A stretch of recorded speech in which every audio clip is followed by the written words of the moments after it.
धानोरा गावातील शेतकरी बाजीराव सर्जेराव काकडे वय वर्ष 49 यांच्या शेतात गेल्या काही दिवसांपासून नव्या विहिरीचं काम सुरू होते। धानोरा गाव छत्रपती संभाजीनगर जिल्ह्यातील सिल्लोड तालुक्यात येते।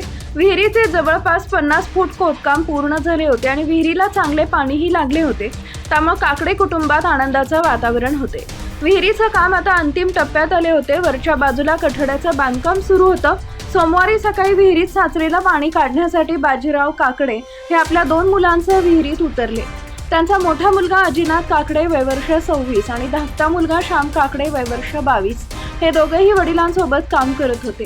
तिघीही विहिरीच्या आत कामात व्यस्त असताना अचानक मोठा आवाज झाला आणि विहिरीचा वरचा कठडा तसेच बाजूची माती अचानक कोसळू लागली।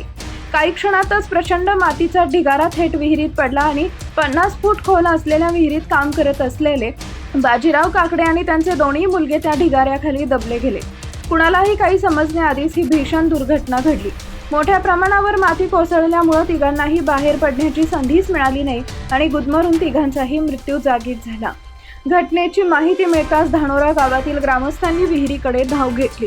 गावकऱ्यांनी माती उपसून त्यांना बाहेर काढण्याचा आटोकाट प्रयत्न केला, मात्र ढिगारा खूप मोठा असल्यानं सुरुवातीला कोणालाही यश मिळालं नाही। त्यानंतर पोलीस प्रशासन आणि मदत पथकाच्या सहाय्यानं शोध मोहीम राबवण्यात आली। दुर्दैवानं काही वेळानंतर तिघांचेही मृतदेह बाहेर काढण्यात आले। एकाच कुटुंबातील वडील आणि 2 तरुण मुलांचा असा अचानक आणि भीषण अंत झाल्यानं धानोरा गावावर शोककळा पसरली।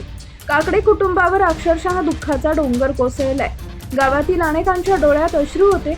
विहिरीला पाणी लागण्याचा आनंद काही क्षणातच आयुष्यभराच्या वेदनेत बदलला आणि संपूर्ण परिसर हळहळला। प्रशासनाकडून पुढील पंचनामा आणि इतर प्रक्रिया सुरू आहे।